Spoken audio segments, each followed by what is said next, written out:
안녕하세요. 얼마 전 동생이 요즘은 이렇게 본인의 사연을 보내는 채널이 있다고 해서 구경을 하다가 제 이야기를 한번 보내봅니다. 저는 나름대로 해외파예요. 해외파라고 하기에는 외국에서 겨우 8살까지 살다 들어왔기에 반쪽짜리 해외파이긴 하지만요. 저희 아버지께서는 베트남에서 사업을 하셨고 저와 여동생 그리고 어머니까지 이렇게 네 가족은 오래전 베트남에서 함께 살았습니다. 어린 시절을 떠올리면 행복한 기억뿐이에요. 아버지께서는 커다란 리조트를 운영하셨는데 저희 가족의 숙소는 리조트 한켠에 있었어요. 정말 덥고 습하고 벌레도 많았지만 창문을 열면 바로 아름다운 바다가 보이고 해질녘쯤 노을이 정말 눈부시게 예뻤던 곳이었습니다. 또래 친구들은 없었지만 연년생 동생이 있었기에 심심할 틈이 없었어요. 아버지께서는 항상 리조트를 돌보시느라 바빴고 어머니께서는 어린 시절 저희에게 크게 관심이 없으셨던 걸로 기억합니다. 저와 동생은 매일같이 리조트 이곳저곳을 쏘다니며 술래잡기, 숨바꼭질을 하고 놀았어요. 리조트 직원들은 모두 베트남 사람이었는데요. 간단한 한국어 회화를 할 줄 알았어요. 대부분의 손님들이 한국에서 오신 분들이었거든요. 그 중에서도 저와 가장 친했던 직원은 20대 초반 정도의 젊은 여자 직원이었어요. 저희가 머물렀던 집을 포함해 리조트 전체를 청소하고 관리하는 청소부였는데 리조트에서 일하는 직원 중 한국어가 가장 능숙했어요. 항상 저와 여동생에게 먼저 말을 걸어주고 시간이 날 때면 함께 놀아주기도 하고 여러 간식들을 챙겨주기도 하고 저와 여동생 모두 그 직원을 잘 따랐던 기억이 납니다. 그것에 매우 만족하며 지내던 저와 여동생 그리고 아버지와는 다르게 어머니께서는 베트남을 그리 좋아하지 않으셨어요. 습한 날씨와 틈만 나면 마주치는 벌레, 강한 햇볕까지 뭐 하나 마음에 드는 게 없다며 항상 툴툴대시기 일쑤였고 매일같이 밖을 쏘다니는 저와 여동생에게 정신이 사나우니 제발 집에만 있으라고 성질을 내시곤 했습니다. 동남아 음식은 본인의 입맛에 맞지 않는다며 요리사에게 한국 요리를 만들라 강요하시기도 했어요. 저희 가족의 음식을 만들어주던 요리사는 리조트에서 근무하는 직원이었는데 태어나 한 번도 한식을 만들어 본 적도 배워본 적도 없으신 아주머니셨어요. 그런 아주머니께서 어머니의 성화에 못 이겨 겨우겨우 미역국이나 김치찌개 같은 요리를 만들어 가져다 주시면 이 맛이 아니라면서 화를 내고 자리를 박차고 일어나 버리곤 하셨습니다. 참다 못한 아버지께서는 그렇게 한식이 좋으면 당신이 좀 만들어 보라며 아주머니가 당신이 하도 부탁하니 애써 만들어주신 건데 굳이 그렇게 무례하게 굴었어야겠냐 한마디를 하셨어요. 그러자 어머니께서는 기다렸다는 듯이 본인이 베트남에서 얼마나 불행한지 얼마나 한국으로 돌아가고 싶은지 울분을 토하셨습니다. 그런 말싸움은 날이 갈수록 잦아졌고 결국 아버지께서는 어머니의 한국행을 허락하셨어요.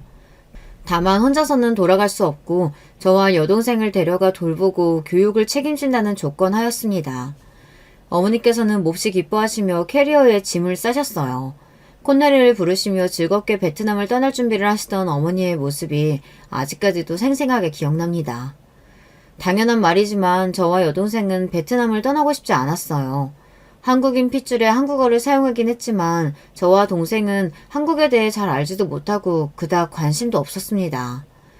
매일 바다 앞을 뛰어다니고 처음 보는 작은 동물, 물고기를 만나기도 하고 수영을 하기도 하고 항상 즐거운 일뿐이었던 곳을 왜 떠나고 싶었겠어요. 한국으로 가고 싶지 않다 떼를 쓰며 우는 저희들을 아버지께서는 다 너희를 위한 일이다. 분명 한국을 마음에 들어 할 거다. 이것보다 훨씬 더 좋은 곳이라며 달래주셨습니다. 베트남을 떠나는 것 자체도 싫었지만 아버지와 헤어지고 어머니와 살게 된 것도 싫었어요. 앞서 말씀드렸듯이 저희 어머니께서는 저와 여동생에게 크게 관심이 없으셨거든요. 제 기억 속 어머니 모습은 항상 두껍게 화장을 하고 예쁜 옷과 액세서리로 본인을 치장하고 남들 눈에 본인이 어떻게 비쳐 보일지, 어떻게 하면 본인이 가진 것을 더 자랑할 수 있을지 그걸 매사에 고민하시는 분이었어요. 어린 아이들은 본능적으로 엄마를 좋아하고 따르기 마련이잖아요. 그럼에도 불구하고 그 어린 나이에서부터 어머니와 함께 살고 싶지 않아 했다니 어머니께서 얼마나 저희에게 관심이 없으셨는지 대충 짐작이 가시겠죠. 그렇게 저와 여동생 그리고 어머니는 셋이서 한국에 들어오게 되었습니다.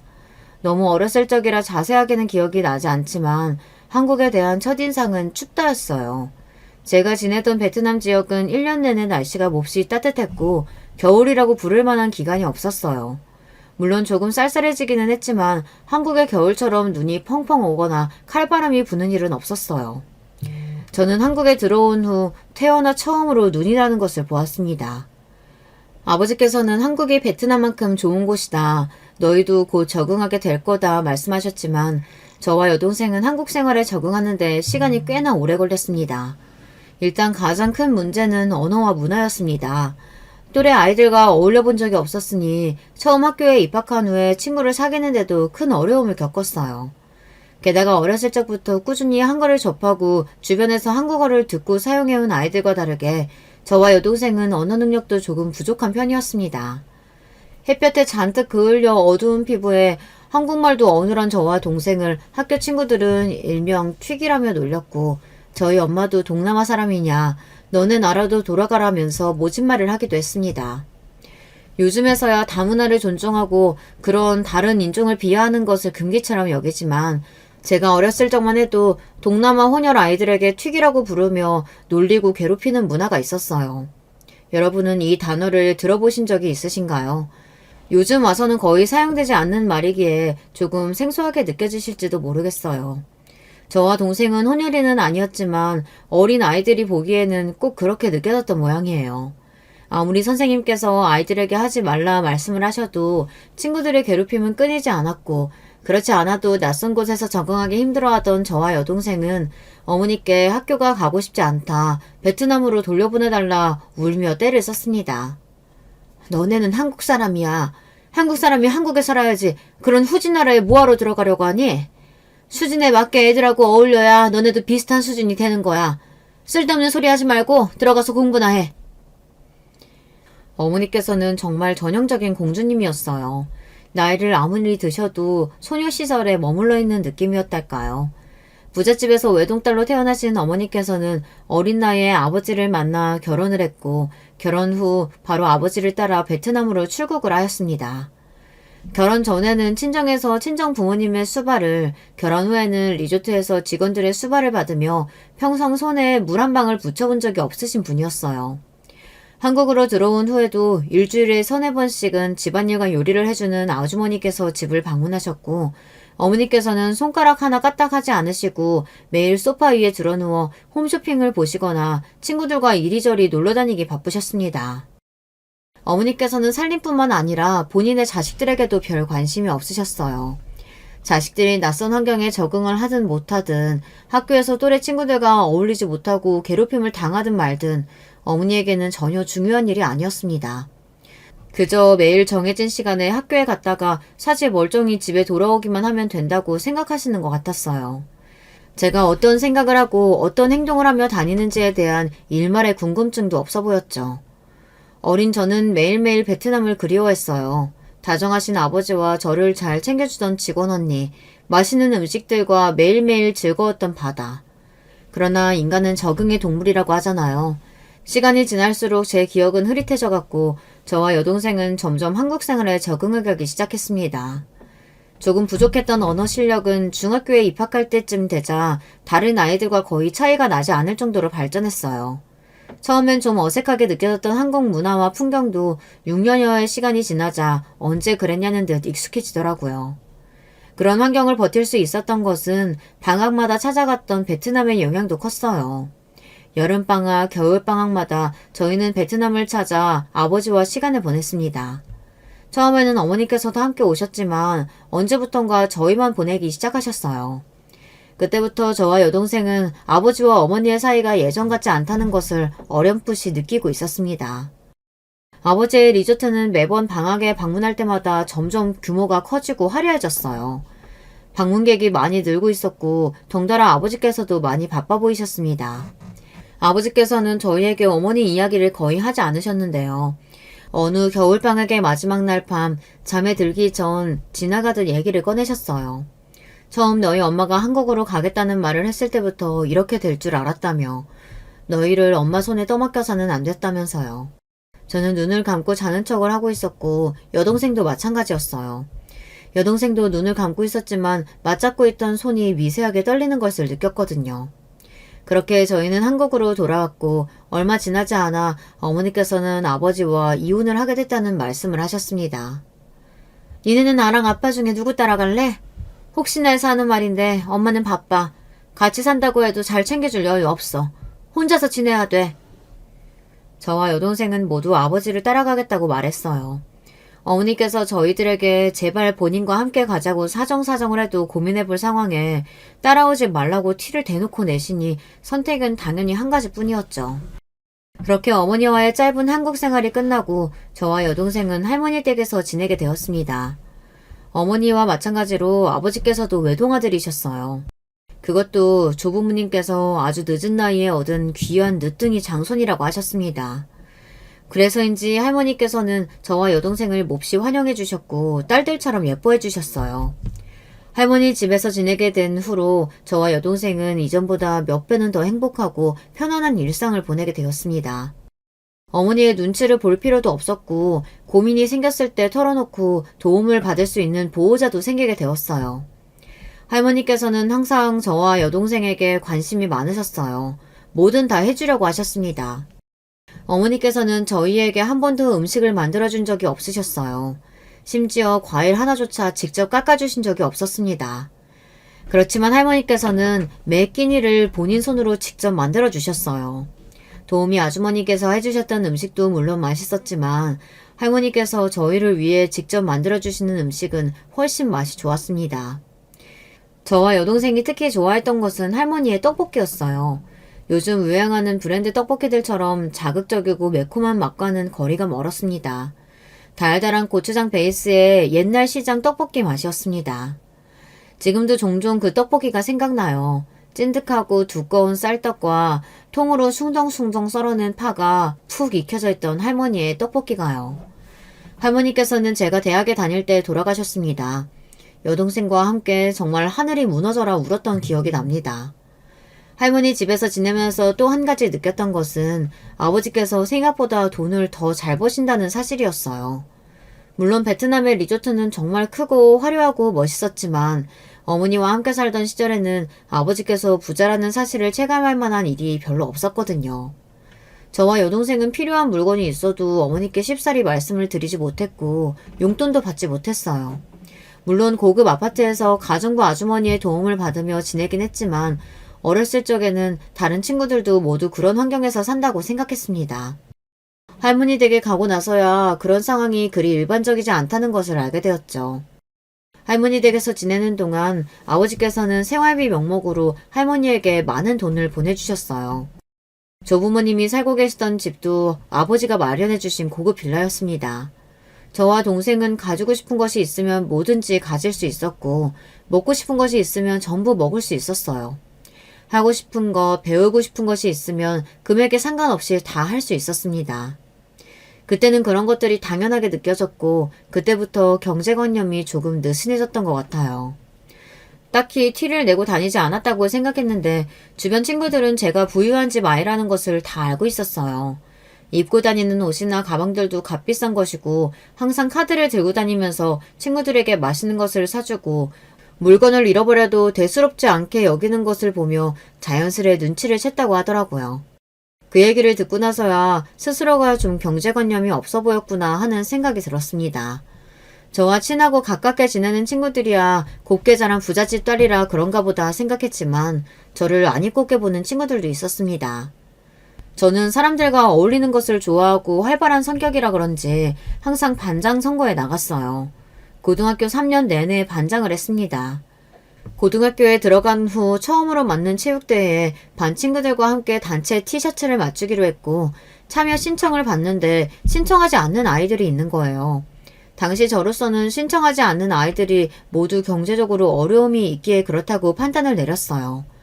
반장이었기에 충분히 그 아이들에게 단체 티셔츠를 사줄 만한 명목이 있다고 생각했습니다. 지금 와서 생각해보면 주제넘는 행동으로 보일 수 있었던 것 같아요. 도움을 받는 상대의 입장을 먼저 묻지도 않고 한 선행이었으니까요. 제가 아무리 좋은 마음에서 좋은 의도로 하고자 한 일이었더라도요. 당시 어렸던 저는 제가 공짜로 티셔츠를 사주겠다는데 싫어할 만한 이유가 전혀 없다고 생각했고, 실제로도 반 아이들은 제 앞에서 역시 반장이야 하며 모두 좋아하는 눈치였습니다. 그렇게 일이 잘 해결되었다고 생각했지만 나중에 그 아이들이 저에 대해 하고 다녔던 이야기를 듣게 되었어요. 자기가 잘 살면 얼마나 잘 산다고 사람을 거지 취급하냐. 항상 성격 좋은 척 나대면서 돈 자랑하는 거 아니꼽다. 처음 그 이야기를 듣고는 몹시 충격이었고 그 뒤로 성격이 조금 변하게 된 것 같아요. 모든 사람들이 친절을 베푼다고 해서 그 친절을 긍정적으로만 바라보지 않는다. 나를 좋아하는 사람이 있으면 나를 싫어하는 사람도 있기 마련이다. 지금에 와서는 참 당연한 말이지만 어린 제게는 나름대로 큰 상처로 남았던 말입니다. 이전까지는 매사에 적극적이고 나서기 좋아했던 성격이었지만 고등학교 졸업 후 대학에 입학한 후로는 사람들과 두루두루 어울리지 않게 되었어요. 부모님께서 이혼하신 뒤로 조부모님과 아버지께서는 저와 여동생에게 어머니에 대한 이야기를 전혀 해주지 않으셨습니다. 저와 여동생 또한 굳이 먼저 어머니의 이야기를 묻지 않았어요. 어머니께서 어떻게 지내시는지도 전혀 궁금하지 않았고 어머니 또한 저희에 대해 전혀 궁금해하지 않으실 거란 확신이 있었기 때문입니다. 비록 부모님 두 분 다 저희의 곁에 계시지 않았지만 조부모님께서 언제나 저희에게 큰 사랑을 베풀어 주셨기에 학창시절 내내 크게 빈자리를 느끼지 못했어요. 나중에서야 알게 된 사실이지만 어머니께서는 불륜을 저지르셨다고 합니다. 그것도 한국에 들어오자마자 시작해 몇 년간 수많은 남성들과 잦은 만남을 가지셨다고 해요. 어머니께서 만났던 남자들은 주로 젊은 나이에 반반한 외모를 가진 소위 말하는 호스트들이었대요. 속된 말로 말하자면 남자 꽃뱀들이었죠. 어머니께서는 아버지께서 베트남에서 피땀 흘려 버신 돈으로 한국에서 젊은 남자들을 만나며 호의호식하고 그것도 모자라 그 남자들에게 명품이며 차며 선물을 가져다 바치셨던 거예요. 그 사실을 뒤늦게 알게 되신 아버지께서는 바로 이혼을 하셨고 그래도 저와 여동생을 낳아주신 어머니에게 소송을 걸거나 위자료를 청구하지 않고 깔끔하게 끝맺음을 하셨다고 합니다. 그런 아버지께 어머니께서는 전혀 미안한 기색이 없으셨다고 해요. 애초에 저희에게 아버지와 어머니 중 누구를 따라갈 건지 물어볼 필요도 없었던 거죠. 유책 배우자였던 어머니께 양육권이 돌아갈 리가 없었으니까요. 어머니께서도 저희의 양육에 그닥 관심이 없으셨을 거고요. 아버지께서는 지금도 한국으로 어머니를 홀로 보낼 때부터 그런 불안감이 있었다. 결혼 전에도 바람 같은 여자였다. 너를 임신하게 되어서 젊은 나이에 결혼을 했지만 처음부터 그 여자는 한 곳에 진득하게 머무르지 못할 것이라는 생각을 했었다며 옛날을 회상하시곤 합니다. 물론 어머니가 원망스러운 마음도 있지만 지금은 꼭 남남처럼 느껴지기에 마음속 깊이 어머니를 미워하고 있지는 않아요. 어렸을 적에 헤어지기도 했고 헤어지기 이전에도 크게 친밀감이 있는 사이는 아니었으니까요. 제가 목표로 하던 서울의 대학에 입학하자 아버지께서는 입학 선물로 학교 근처에 저 혼자 살 수 있는 오피스텔 하나를 제 명의로 구매해 주셨습니다. 고등학생 때까지는 집이 잘 살든 못 살든 같은 교실 아래서 같은 교복을 입고 같은 급식을 먹으며 구분 없이 두루두루 어울려 놀았지만 대학생이 되니 자연스레 생활 수준과 경제 습관이 비슷한 친구들과 어울리게 되더군요. 대학교에 들어와 만난 친구들은 다들 저와 같이 집안이 넉넉하고 돈 걱정이 없는 사람들이었어요. 그런 친구들과 매일같이 어울려 놀다 보니 점점 씀씀이가 커지게 되었습니다. 태어나 한 번도 여유롭지 않게 살아본 적이 없었고 스스로의 노력 없이 모든 것을 얻었으니 당시에 저는 경제관념이 조금 부족하기는 했습니다. 돈이 소중한 줄 몰랐어요. 옷이며 가방이며 명품을 마음껏 구매했고 조금이라도 질리면 옷장 한 구석에 처박아 놓고 거들떠보지도 않았습니다. 여동생도 저와 마찬가지였어요. 저와 여동생의 취미는 아버지의 카드로 주말마다 백화점에 가서 쇼핑을 하는 것이었어요. 그토록 싫어하던 어머니의 면모를 그대로 닮아가고 있던 것이었습니다. 대학을 졸업한 후에도 딱히 취업이 급하지 않았으니 아버지의 돈으로 여행도 많이 다니고 더 배우고 싶거나 흥미가 생기는 것이 있으면 뭐든지 도전해보고 공부해보며 지냈어요.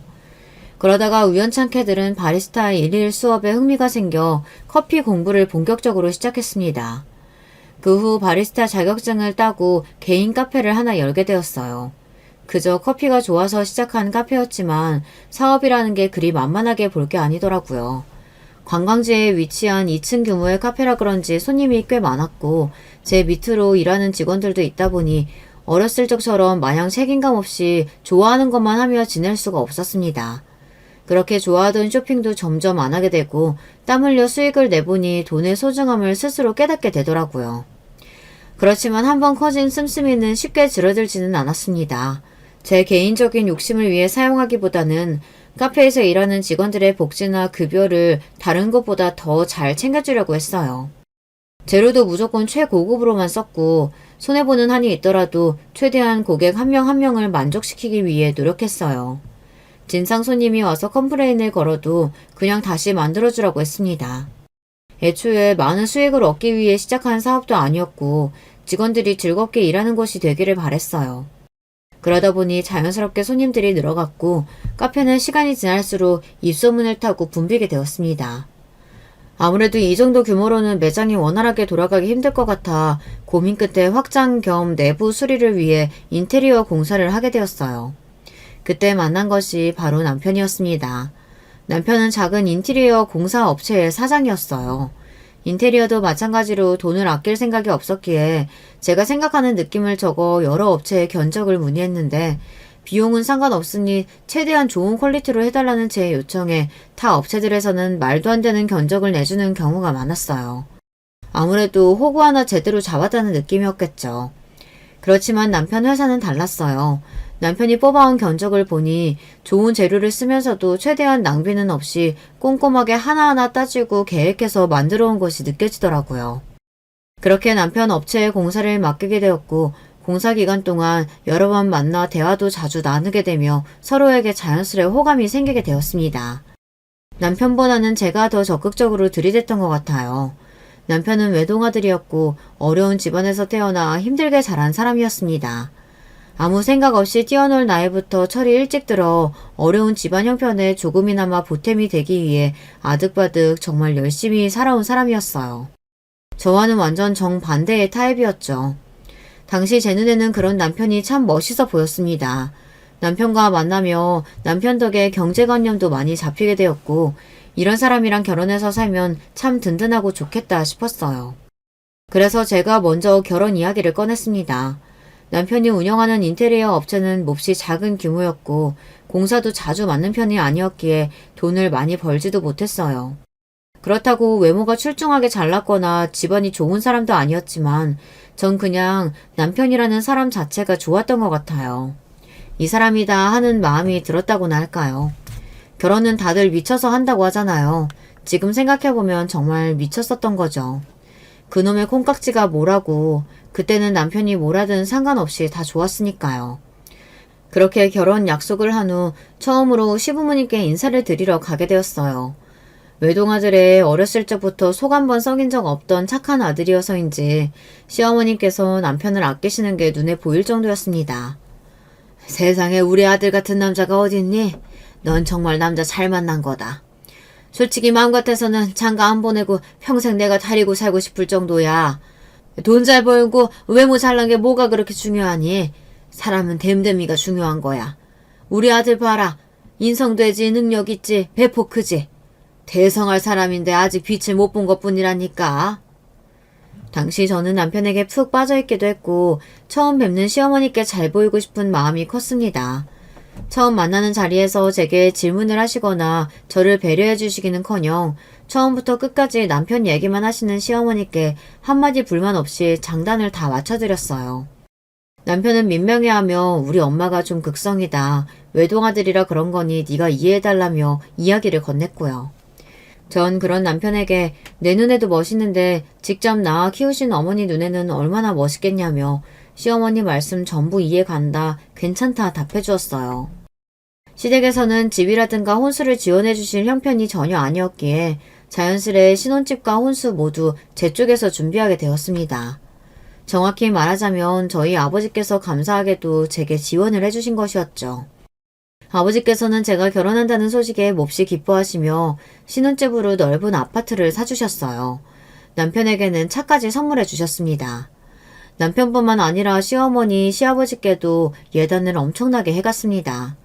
시어머니께서는 돈이 중요한 게 아니다. 네가 이런 것들을 해온다고 내가 뭐 너한테 고맙다, 아쉬운 소리 할 줄 알았냐 하시면서도 예단을 거절하시지 않고 받으실 건 다 받아가셨습니다.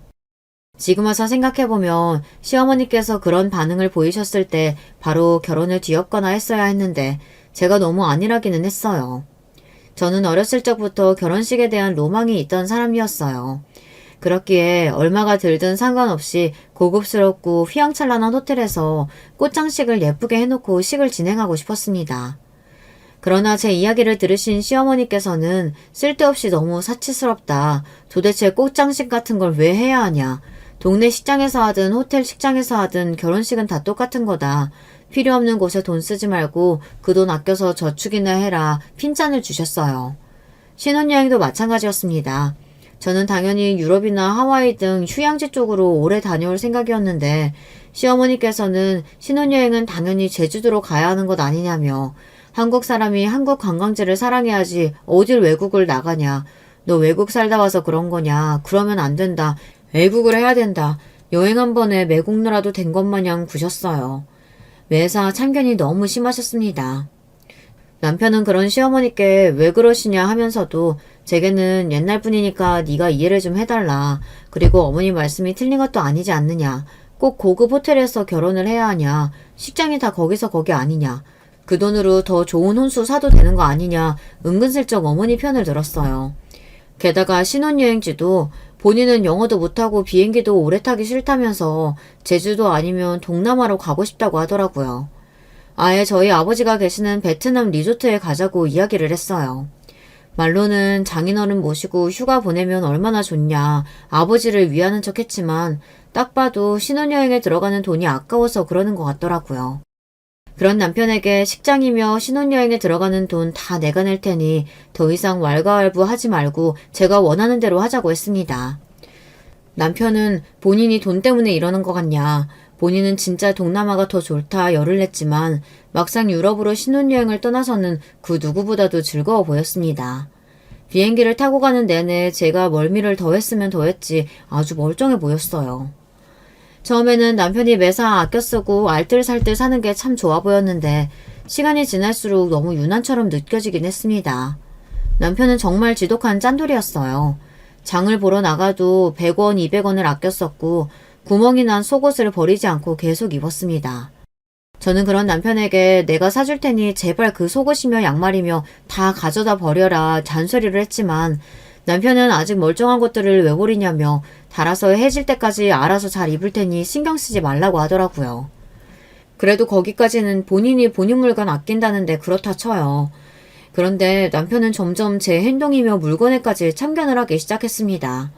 남편은 말끝마다 저에게 부잣집 딸이라 그런가 개념이 없다라는 말을 달고 살았어요. 정확하게 말하자면 경제 개념이요. 남편은 제가 생각할 때는 전혀 사치가 아닌 소비도 전부 사치로 치부해버리고 저를 몰아세웠어요. 적어도 사치라고 한다면 명품 가방이나 비싼 차, 한 끼에 몇십만 원씩 하는 오마카세 정도는 되어야 하는 거 아닌가요? 남편은 겨울을 맞아 새로운 패딩을 사거나 오랜만에 만나는 친구들에게 좋은 식사 대접 한 번을 해도 모두 쓸데없는 소비라고 혀를 찼습니다. 저는 그런 남편에게 내가 돈이 부족하거나 없는 사람도 아니고 이왕 사는 김에 오래 쓸 수 있는 좋은 브랜드의 옷으로 사는 게 그렇게 문제냐. 그리고 오랜만에 만나는 친구 반가워서 비싼 밥 한 번 대접해줄 수 있는 것 아니냐.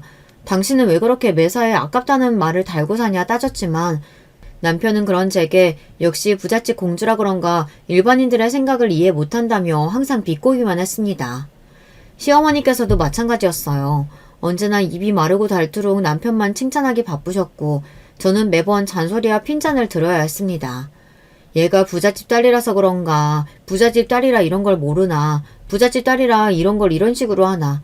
그놈의 부잣집 딸 타령. 부잣집 딸이라는 이 네 글자에 이골이 날찡형이었어요. 괜히 얼굴 붉히고 싶지도 않고 어차피 대화도 안 통할 것 같아 열을 내기보단 적당히 맞장구를 쳐주니 시어머니께서는 더 신이 나서 이야기를 하시곤 하셨습니다. 우리 아들이 얼마나 성실하고 능력이 좋은지, 어려운 환경에서도 얼마나 열심히 노력하는지, 앞으로 성공할 일만 남았다. 인성되지, 능력되지, 거기다 절약정신까지.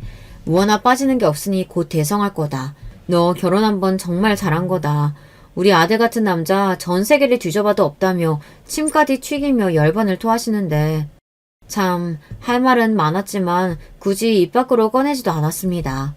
그러면서 시어머니께서는 제게 너는 솔직히 부모 잘 만나서 그런 거지 네가 무슨 능력이 있느냐며 그러다 아버지 사업 망하면 너도 땅바닥에 나앉는 거 시간 문제다. 그러니 돈 함부로 쓰지 말아라.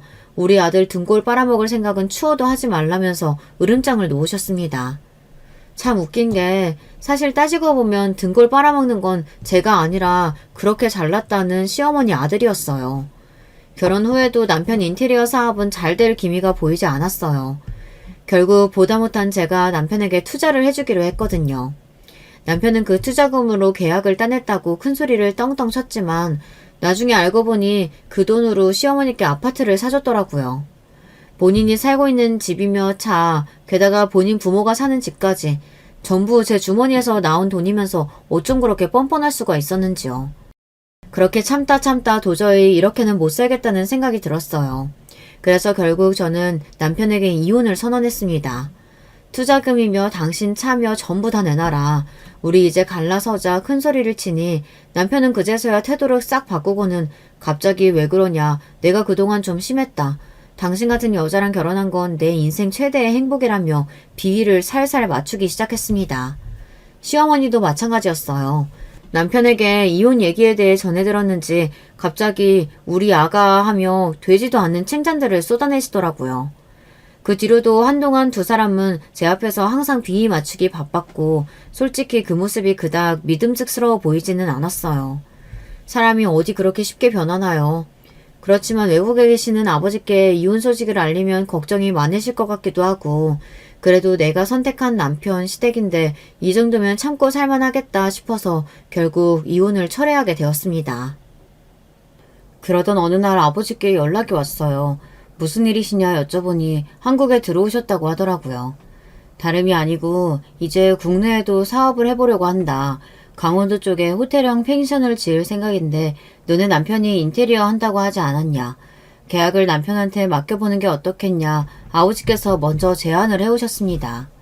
굳이 거절할 것 없는 제안이기는 했어요. 남편이라고 하더라도 만약 제 생각에 그닥 신뢰가 가지 않는 사람이라면 굳이 그런 중요한 일을 맡기지 않았겠죠. 하지만 제가 처음 남편과 교제를 시작하게 된 이유도 남편의 성실함과 일에 대한 진지함을 보고였으니까요. 그렇게 오랜만에 아버지와 저 남편 셋이서 만나 저녁 식사를 하고 계약을 맺게 되었어요. 펜션 규모가 꽤 있었기에 100억 남짓한 금액의 큰 계약이었고 남편은 저와 아버지께 몹시 고마워하며 실망시키지 않도록 노력하겠다고 말했습니다. 태어나 이렇게 큰 금액의 계약은 처음 해본다며 이 일은 꼭 성사시켜서 앞으로 탄탄대도를 걷고 말겠다 기대에 찬 목소리로 말을 하는데 그렇게 아이처럼 신나하는 모습을 보니 그래도 조금 뿌듯하긴 했습니다. 그러다 사건이 터지게 되었어요. 그날도 평소처럼 카페에서 퇴근 후 집에 도착했는데 대문 앞에 제 옷들이며 가방들이 커다란 쓰레기 봉투 같은 곳에 담겨져서 아무렇게나 나와 있는 겁니다. 깜짝 놀라 도둑이라도 들었나 싶어 떨리는 마음으로 집 안에 들어섰더니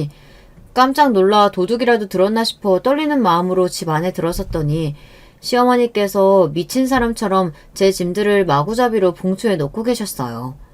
그런 시어머니를 보고 기가 막혀 지금 도대체 뭐 하시는 거냐, 집에는 어떻게 들어오셨냐 물으니 시어머니께서는 너 마침 잘 왔다며 빨리 짐 다 빼서 집에서 썩 나가라고 고래고래 소리를 지르셨습니다. 어머니, 갑자기 왜 이러세요? 집 비밀번호는 남편이 알려준 거예요? 그동안 이렇게 저 몰래 저희 집 왔다 갔다 드나드셨던 거예요? 내가 우리 아들 집 오겠다는데 왜 네 허락을 맡아야 돼? 애미가 아들 집 비밀번호 당연히 알고 있어야지. 참말 말고 빨리 와서 네 짐이나 싸라. 제가 왜 짐을 싸야 하는데요? 경찰 부르기 전에 당장 그만두시고 나가세요. 아니 이게 아직도 상황 파악이 안 되나 보네. 너 아직 소식 못 들었냐? 우리 아들 100억짜리 계약했단다. 그러니까 이제 너 같은 년 없어도 아무 문제 없다 이거야. 내가 우리 아들 언젠가는 대성할 거라고 했지? 네가 그깟 돈을 투자하면 얼마나 해줬다고 그동안 그렇게 유세를 떨었냐? 아주 이혼하겠다고 꼴값 떠는 통에 비 맞추느라 죽는 줄 알았다. 이제 너 같은 년 돈 필요 없으니까 당장 짐 싸서 나가. 시어머니 입에서 쏟아지는 말에 정말 황당하다 못해 어이가 없었어요. 알고 보니 그동안 제가 없는 틈을 타서 아침 저녁으로 저희 집에 드나드셨던 모양이더라고요. 게다가 남편은 저에 대한 불만을 전부 다 시어머니에게 일러바치고 있었습니다. 그렇게 제 앞에서는 불만 없는 척 저랑 결혼해서 정말 너무 행복하다 입에 발린 소리를 해대더니 카페 일 별로 바쁘지도 않으면서 본인 밥도 안 차려주고 집안일이라고는 제대로 할 줄 아는 것도 없고 빨래며 청소며 하나도 못한다고 남편이 시어머니께 하도 투정을 부려서 시어머니가 아침마다 제가 출근하고 나면 집에 오셔서 청소를 해주셨던 겁니다. 그동안 제가 모르는 사이에 시어머니께서 제 집에 드나들었다는 상상만 해도 너무나 소름 돋고 끔찍했어요.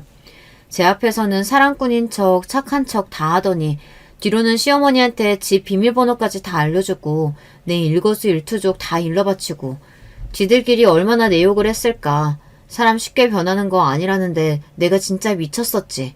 저런 놈이 뭐가 좋다고 아버지께 부탁해가며 일을 맡겨줬을까. 별 생각이 다 들었어요. 바로 아버지께 전화를 걸어서 오늘 계약한 거 취소해요. 저 이혼하려고요. 도저히 이런 콩가루 집안하고는 못 살겠어요. 말씀드렸고 그렇게 전화를 끊으니 마침 남편이 엘리베이터에서 내려 당황스러운 표정으로 저와 시어머니에게 다가왔습니다. 아니 도대체 이게 무슨 일이야? 집 앞은 시어머니께서 꺼내놓으신 봉투와 제 물건들로 난장판이 되어 있었고 시어머니께서는 통화 내용에 어안이 벙벙해진 채로 남편에게 너 어제 계약했다는 거 얘네 아빠랑 한 거였냐? 왜 미리 말 안 했냐? 떨리는 목소리로 물으셨어요. 아마 남편이 제 도움을 받은 것이 자존심이 상해서인지 어머니께는 계약 상대에 대해 말을 안 했던 모양이더라고요. 남편은 시어머니의 물음에 조금 당황한 듯 말을 더듬으며 오늘 말하려고 했었다. 근데 이게 도대체 무슨 일이냐 어물쩍 말을 돌렸습니다. 보면 모르겠어? 니네 엄마가 너 100억짜리 계약했으니까 나 같은 건 이제 필요 없댄다. 그래서 내 짐 다 싸서 나가라고 이렇게 손수 봉투에 담아주신 거란다. 참 웃기지 않아? 이 집도 내가 시집 올 때 해온 건데 어딜 나가라고 해? 너 타고 다니는 차도 니네 엄마가 닳도록 메고 다니는 그 명품 가방도 다 내가 사준 거 아니야? 어쩜 그렇게 사람이 주제 파악도 못하고 욕심도 많고 앞뒤가 다를 수가 있어? 그래, 네 말대로 나 평생 부족한 거 없이 자라서 생각 짧고 경제관념도 없다. 그렇지만 너처럼 앞뒤 다르게 살진 않아. 남이 베푼 도움에 고마워할 줄도 알고 남한테 배울 줄도 알고. 근데 넌 뭐야? 가진 건 개뿔도 없으면서 매일 불평 불만. 솔직히 내 덕에 지금까지 얼마나 많이 얻었니? 집이며 차며 재산이며 심지어 공사 계약이며. 근데 이걸로도 만족이 안 돼? 뒤에서 너네 엄마랑 둘이 나 씹어대느라 얼마나 즐거웠어? 그렇게 불만 많았으면 차라리 나한테 이야기를 하지 그랬어. 내 앞에서는 그렇게 설설 기면서 다 맞춰주더니 뒤로는 어머니한테 하나부터 열까지 다 일러바치고 있었어? 참 한심하다. 그 나이 먹고 내가 당신 같은 인간 뭐가 좋아서 내 젊음이랑 돈 낭비하면서 같이 살았는지 모르겠다. 당장 이 봉투에 네 짐 싸서 나가. 그렇게 좋아하는 니네 엄마한테 도와달라고 하면 되겠네. 오늘부터 우리는 완전히 남남이야. 계약은 당연히 취소고. 제 말에 남편은 방방 뛰면서 시어머니께 당장 사과하라고 난리였고 시어머니께서는 그제서야 자기가 뭔가 오해를 했던 것 같다. 아무리 그래도 지난 세월 정이 있는데 이렇게 갑자기 이혼을 하는 게 말이 되냐. 내가 너무 들떠가지고 실수를 했다. 이제 와서 계약 다시 하려면 시간도 없고 공사도 차질 생길 텐데 한 번만 눈 감아달라. 다시는 이런 일 없게 하겠다. 앞으로 절대 찾아오지도 않고 아무 참견도 안 하고 말 그대로 죽은 듯이 살 테니 이혼만은 다시 생각해주라며 무릎을 꿇고 싹싹 빌더라고요. 저번에도 그러셨는데 제가 그 말을 어떻게 믿어요. 지금이야 어떻게든 상황 모면하면서 눈물 연기하면서 싹싹 빌겠죠. 하지만 또 변할 거잖아요. 안 그래요? 한 번은 실수여도 두 번은 실수가 아니죠. 저랑 그쪽 아들 이혼시키고 평소에 그렇게 찾으시던 경제관념 있고 알뜰살뜰 한 푼 두 푼 아껴 쓰는 며느리 들어가지고 잘 사시면 되겠네요. 제 말에 아니다. 이번엔 진짜 다르다. 정말 잘못했다. 한 번만 용서해달라.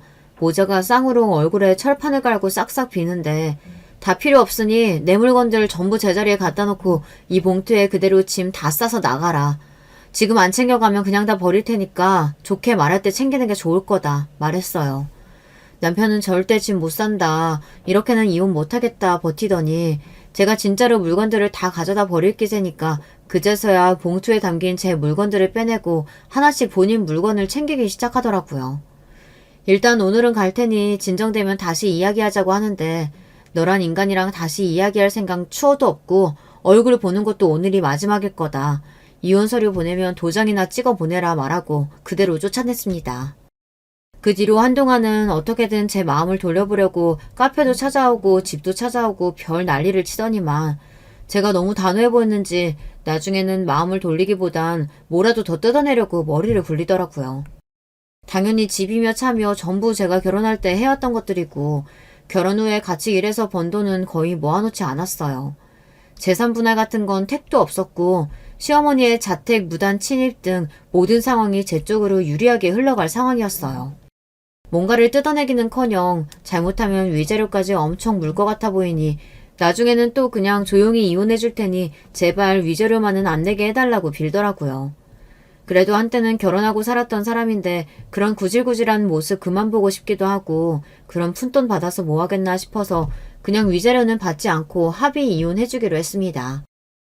하지만 그것과는 별개로 제가 그동안 남편 사업에 지원해주었던 돈들은 다 돌려받을 생각이었어요. 지금 있는 회사 건물도 다 빼고 지금까지 투자했던 돈도 그대로 내놔라. 위자료는 안 받아도 그것들은 다 돌려받아야겠다 말하니 어떻게 그럴 수 있냐. 지금 당장 그렇게 큰 돈을 어떻게 마련하냐.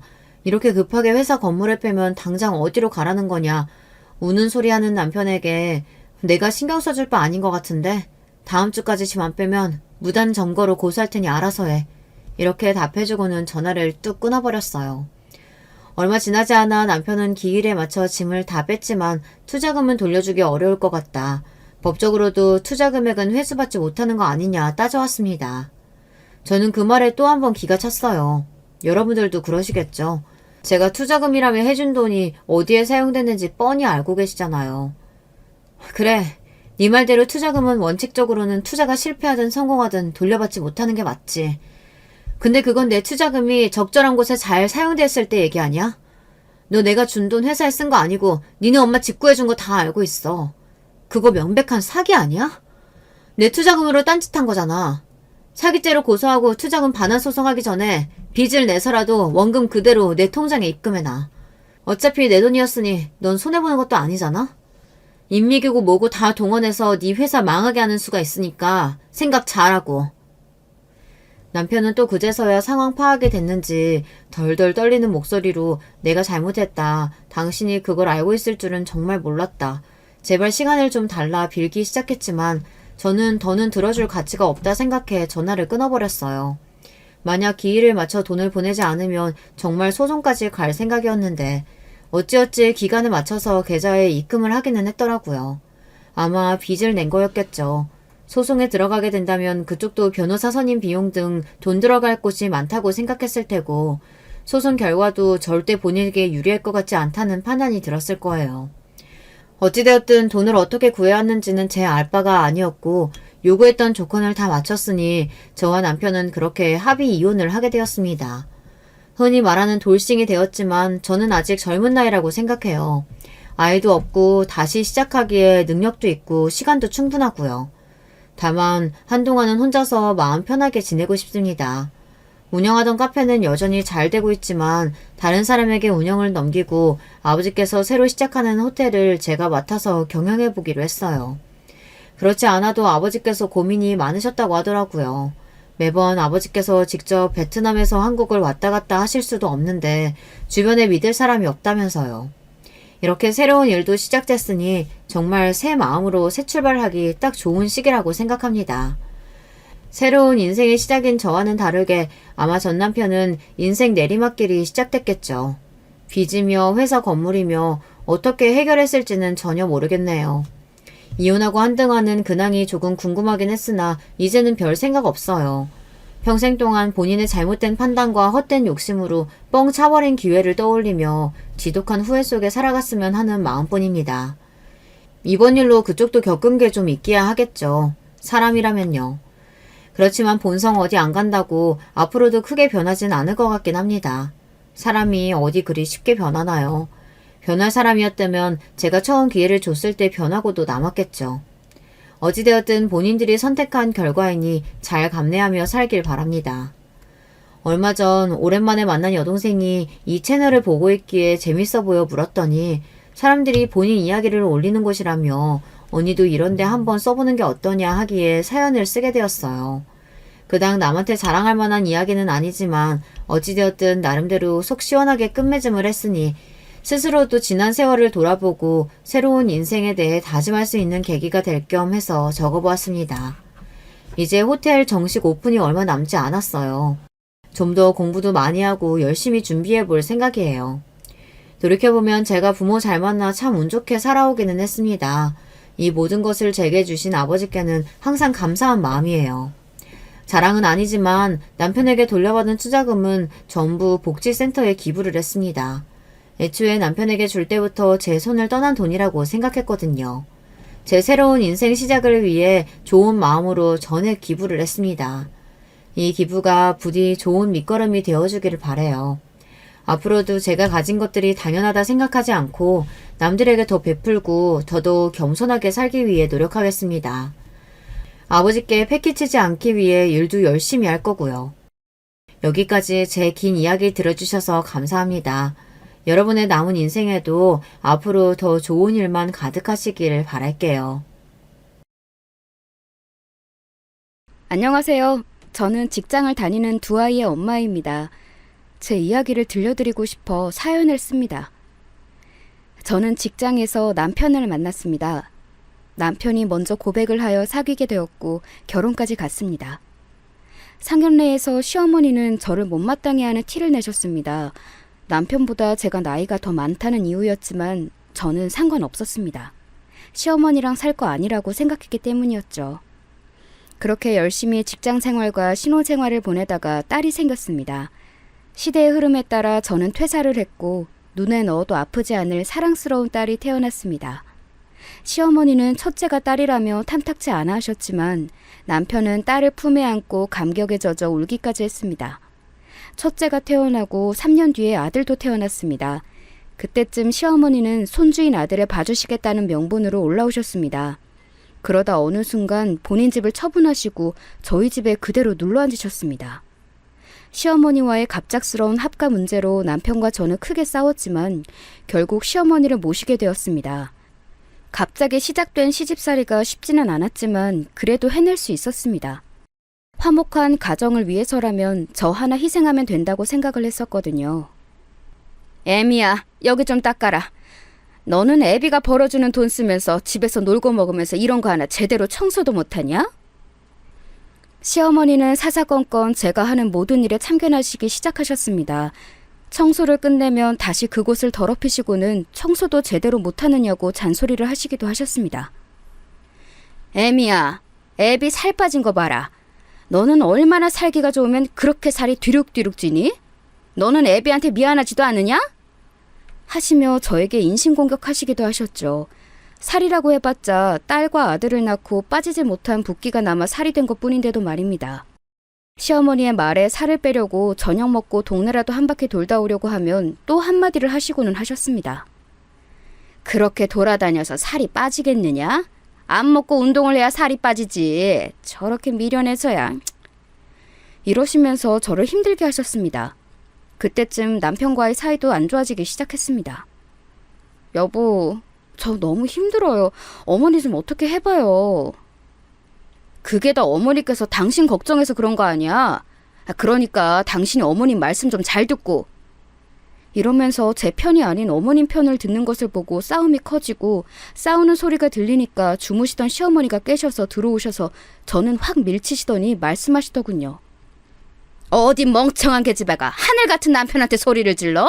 남편 귀한 줄 모르는 계집애 같은 이라고 하시면서 제 머리카락을 잡고 흔드시기도 하셨습니다. 이런 일이 여러 번 반복되었습니다. 집에서 저에게 툭툭 시비를 거는 시어머님도 저를 지치게 만들었지만 남편의 행동도 저를 더 지치게 만들어서 더 이상 어떠한 불평도 말하지 않았습니다. 어쩌다 남편과 말이라도 하게 되면 이런저런 불만들이 튀어나왔고 남편은 남편대로 힘들다고 화를 내서 결국 저희 부부는 하루에 한마디도 하지 않고 지내는 생활이 계속되었습니다. 그래도 괜찮았습니다. 제게는 공부도 잘하고 애교도 많은 딸이 있었고 공부는 좀 못하지만 엄마가 세상에서 제일 좋은 사람이라고 해주는 아들이 있었으니까요. 저희 딸은 어릴 때부터 아주 우수했습니다. 말도 금방 배웠고 한글도 금방 뗐습니다. 숫자도 금방 익혀서 덧셈과 뺄셈은 초등학교 들어가기 전에 완전히 이해했죠. 초등학교 입학할 때쯤에는 초 2학년 문제집을 풀기도 했습니다. 게다가 애교도 많아서 어른을 만나면 그게 누구든지 인사도 잘하는 아이였죠. 하지만 이런 딸을 미워하는 사람도 있었습니다. 바로 시어머니셨죠. 딸은 어릴 때부터 할머니를 무서워했습니다. 그도 그럴 게 딸만 보면 화난 표정으로 아무 말도 하지 않으셨고 어쩌다 딸이 말이라도 걸려고 하면 고추도 없는 게 말도 많다며 화를 버럭 내셨죠. 할머니, 저 이번 시험에서도 100점 받았어요. 흥, 고추도 없는 게 공부를 잘했으면 뭐하냐? 가서 네 동생 먹을 과자나 사오거라. 이렇게 칭찬도 없이 동생만 챙기니 아무리 부침성 좋은 딸이라도 시어머니는 무서워하더군요. 아들은 처음에는 자신을 떠받들어주는 할머니를 많이 좋아했습니다. 누나인 딸 몰래 간식이나 용돈을 숨겨서 자신한테만 주셨으니 아들 입장에서 시어머니가 싫지는 않았을 겁니다. 하지만 어느 날 부부싸움을 하는 저희 방에 들어와 저를 밀어버리는 모습을 우연히 본 아들은 그때부터 시어머니를 무시하더군요. 엄마를 그렇게 대하는 할머니는 싫다고 말하면서 말입니다. 그러자 시어머니는 자기 손자가 자신에게 싫은 소리를 했다며 너는 애를 어떻게 키웠길래 준우가 저렇게 자랐느냐. 이건 모두 네가 못나서 생긴 일이다. 어디 하늘 같은 할머니한테 대들어? 어서 준우 데려다가 할머니한테 잘못했다고 싹싹 빌게 하란 말이야. 라고 하시면서 저를 더 잡으셨지만 저는 상관없었습니다. 그 사건 이후로 아들이 저를 더 챙기기 시작했거든요. 물론 체육학원에 다니느라 집에 오랜 시간 함께 있지는 못했지만 못된 할머니가 엄마를 또 괴롭혔을까봐 학원에 도착하면 꼬박꼬박 전화해서 오늘은 무슨 일 없냐고 물어봐줬거든요. 이런 딸과 아들은 저에게는 정말 세상에 더없이 소중한 보물들이죠. 그렇게 시간이 흘러 딸이 고등학교 3학년이 되던 해에 남편이 갑자기 회사를 퇴사하고 사업을 하겠다며 노래를 부르기 시작했습니다. 물론 여러 번 제게 사업을 하고 싶다고 말을 하고는 했지만 우리 집에 그만한 돈이 어디 있느냐며 정신 차리라고 말했죠. 사업이라는 게 하고 싶다고 하면 개나 소나 사업하고 있겠지. 사업이 쉬워? 왜 쉬운 길 두고 돌아가려고 그래? 그리고 우리 집에 돈이 어디 있어. 그럴 돈 있으면 우리 지우 학원이나 하나 더 다닐 수 있게 다 내놔.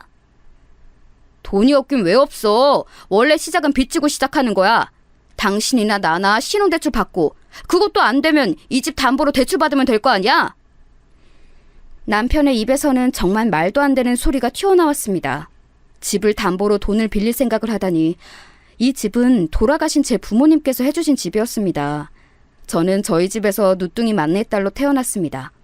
위에는 나이 차이가 많이 나는 오빠가 있었습니다. 부모님께서는 본인들이 나이가 많아 항상 제가 주눅이 들까봐 전전긍긍하셨습니다. 다른 집과 다르게 제가 혼수가 아닌 집을 해간 이유도 그것 때문이었습니다. 부모님께서 일찍 돌아가셔도 집을 해왔으니 시어머니나 남편이 부모가 없다고 저를 무시하시지 않겠지 하는 마음 말이에요. 그런 부모님의 마음 덕분에 다행히 저희 부부의 결혼 생활은 빚 없는 집에서 깔끔하게 시작할 수 있었습니다. 물론 지금도 빚은 없고요. 그런데 그때도 안 받았던 대출을 받자고 하니 기가 막히고 코가 막혔죠. 집을 담보로 대출해서 성공할지도 모르고 언제 망할지도 모르는 이상한 사업에 뛰어들자고 하니 정말 어이가 없었죠. 말이 사업이지 남편의 말을 듣고 제가 인터넷에 검색해보니 그냥 다단계였습니다. 물건을 싼 값에 사서 비싼 값에 판다는 말도 안 되는 소리에 이 사람이 지금 제정신인가 하는 생각까지 들더군요. 처음에는 시어머니도 남편이 사업 타령에 그런 건 함부로 하는 게 아니라고 하시더니 어느 순간 남편의 꼬임에 넘어가셔서는 제게 얼른 집 담보대출을 받아서 돈을 넘기라고 윽박지르고는 하셨습니다. 그래도 남편과 시어머니는 함부로 집에는 손을 대지 못했습니다.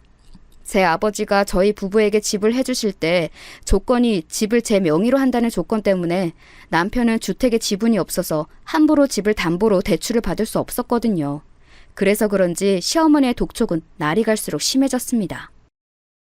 어디 하늘 같은 남편이 남자로 태어나서 세상에 이름 한번 떨쳐보겠다는데 그걸 안 들어줘? 네가 그러고도 무사할 것 같으냐? 하시면서 제 머리카락을 잡고 흔드시다가 저를 패대기 치시고는 하셨습니다. 그래도 저는 굴하지 않았습니다. 꿋꿋하게 집 담보대출을 받지 않았어요. 남편 역시 하루는 저를 다그치고 하루는 저를 달래며 자기가 하려고 하는 사업이 얼마나 돈이 되고 좋은 사업인지 열정적으로 말했습니다. 그러니까 이게 돈이 안 되어 보여도 쏠쏠하다니까? 물건을 대량으로 사는 대신 저렴한 가격으로 물건 떼와서 시골에 필요한 노인들한테 파는 거라고. 일단 이걸로 미천을 벌고 그 돈으로 크게 사업 한번 하는 거야. 당신도 언제까지 이렇게 평범하게 살 거야? 사모님 소리 들으면서 살고 싶지 않아? 나는 그런 소리 필요 없어. 그게 바로 다단계야. 당신 그거 하면 사기꾼이 되는 거라고. 하고 남편에게 여러 번 이야기했지만 저도 남편도 서로를 설득시키지는 못했습니다. 남편은 결국 회사를 퇴사하고 받은 퇴직금으로 첫 사업을 시작했습니다. 남편의 첫 사업은 말 그대로 다단계처럼 보였습니다. 싸구려처럼 생긴 건강 안마기, 듣도 보도 못한 제약회사에서 만든 영양제 같은 것들을 사서 시골에서 사시는 할머니 할아버지에게 판다는 계획이었죠. 요즘 같은 시대에 그런 게 되겠느냐며 한마디 했지만 남편은 아랑곳하지 않았습니다. 될지 안 될지는 아무도 모르는 거라니까? 내가 해본다고 하잖아. 당신 돈 들어가는 일도 아닌데 왜 상관이야? 됐어. 상관하지 마. 내가 잘 되면 당신한테는 아무것도 없으니까 그렇게 알고. 이러면서 의기양양하게 말하고 일주일간 출장을 간다며 짐가방을 챙겨 휙 떠나버렸습니다. 출장이라고 해봤자 물건 떼러 가는 거면서 뭐가 그렇게 좋아 입이 귀에 걸려서 나가는지 그 꼴이 보기 싫어서 어딜 가든지 말든지 상관도 하지 않았습니다. 남편 아니어도 시어머니 때문에 머리가 아팠으니까요. 시어머니는 남편이 나가든 말든 여전히 저를 사사건건 꼬투리를 잡아 걸고 넘어지셨습니다. 남편이 새벽 일찍 물건 떼러 나가는데 일어나서 밥도 안 차려줬다며 구박하시고 남편이 힘들게 일하고 왔는데 잠이 오냐며 졸고 있던 제 얼굴 위로 본인이 마시고 있던 찬물을 뿌리기도 하셨죠.